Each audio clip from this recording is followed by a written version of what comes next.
Even when you feel low, you can still go. Even when you feel slow, you can still go. Even when there's no hope, you can still go. I never answer to no, man, I still go. Go, go, go, go, go, go, go, go, go, go, go, go, yeah, go, go, go.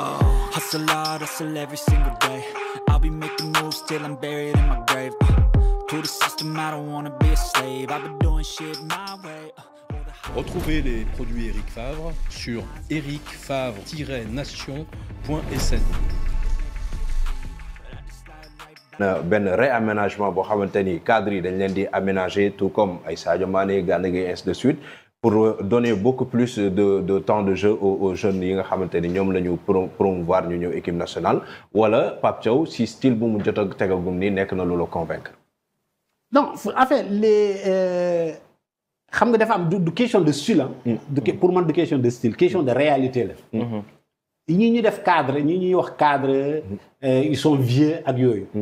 exemple dama bëgg ñu dem poste par poste ñi li ñu mën a considérer comme vieux aujourd'hui ci équipe Sénégal 4 personnes la. Edouard Mendy. Pour man vous serez d'accord avec moi, il est encore le meilleur gardien du Sénégal. Oui. Donc c'est pas parce que il a tel âge que dañ koy dindi. Simplement parce qu'il est le meilleur. Il est le meilleur. Ki ñu wax ki beneen cadre Kalidou Koulibaly. À son poste c'est le meilleur Sénégalais. Mënul bañ a jouer. Au milieu de terrain Gana Gueye. Gana Gueye bi mu baissé forme il était devenu remplaçant. Bu ñu fàtte que Gana Gueye était devenu remplaçant jusqu'au match contre RDC fii. Il était le meilleur Sénégalais ce jour-là. Oui. Après ñu dem Mauritanie c'était le meilleur. Il a repris sa place. Et il fait de bonnes performances avec Everton. Exactement. Beneen keneen ki ñuy wax cadre et vieux c'est Sadio Mané. À son poste je pense qu'il reste encore le meilleur Sénégalais. Quoi qu'on dise il y a pas un autre Sénégalais meilleur que Sadio Mané. Sans Sadio Mané le Sénégal ne gagne pas. Voilà donc c'est-à-dire que bu ñu gindee kat yooyu. Tout le reste c'est des jeunes. Et ça tourne. Abdou Diallo, tout champion d'Afrique qu'il est, cadre avec tout le rôle qu'il a joué, quand il a été en baisse de forme, quand on a vu des jeunes plus performants que lui, Abdou Diallo a perdu de sa place. Niakhaté Dougou, Ablaye Seck Niou, etc. Cheikhou Kouyaté, Anamou, mais quand il a été moins bon, on a mis un autre parce qu'on a eu Pape Matar, on a eu Lamine Camara, etc. Exemple, on peut citer des exemples comme ça à profusion.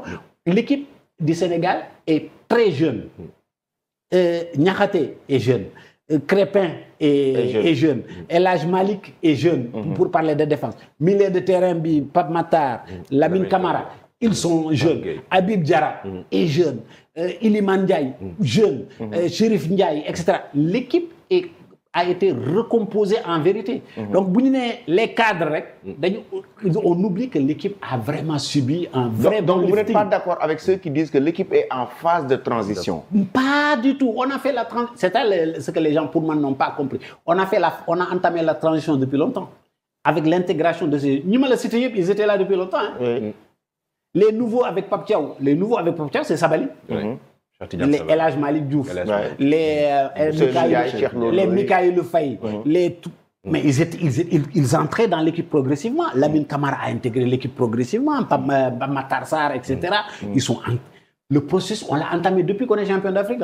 Bon, les champions d'Afrique titulaires dans l'équipe du Sénégal, bareetul. Parce que le processus est enclenché. Entre le champion d'Afrique en février et la Coupe du Monde au mois de novembre-décembre, il y avait déjà le processus c'est là qu'on a introduit les Iliman Ndiaye, qu'on a vu les papes, comment on appelle ça, le jeune Pape Matar Sarr s'affirmer, etc.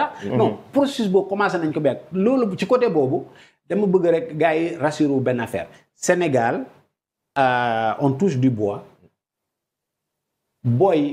On a quasiment jamais manqué de grands joueurs. Quasiment jamais manqué de grands joueurs. Tout ce qu'il faut maintenant, c'est de gérer leen ba ñu mën a quand ils sont au top de leur performance, qu'ils puissent être au service de l'équipe nationale du Sénégal. Pour moi, c'est ça le plus important.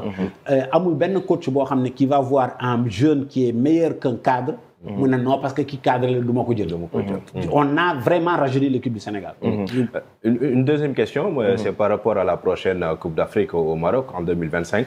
dañu gis que ni actuellement aussi par rapport ak équipe bi il y a beaucoup de gens yoo xamante ni ils n'ont pas été satisfaits du niveau de jeu de l'équipe sénégalaise juste avant ces matchs parce que match yi bi mu amee après ñu bëri changé nañu avis mais boo gisee l'équipe sénégalaise fi mu toll nii devant des équipes comme le Maroc comme la Côte d'Ivoire l'Égypte nga xamante ni actuellement ils sont dans de très bons niveaux est-ce que tey le Sénégal peut avoir la même configuration bu mu amoon ci Coupe d'Afrique 2021 au Cameroun 2021 au Cameroun est-ce que tey on peut s'attendre à ce que le Sénégal soit dans le dernier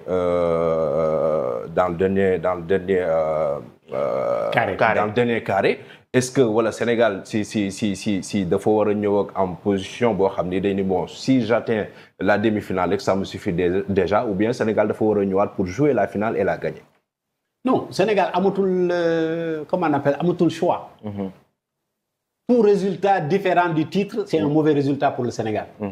C'est pas de la prétention. Mais parce que dañu am joueurs yi dañu am équipe bi dañu am dynamique bi.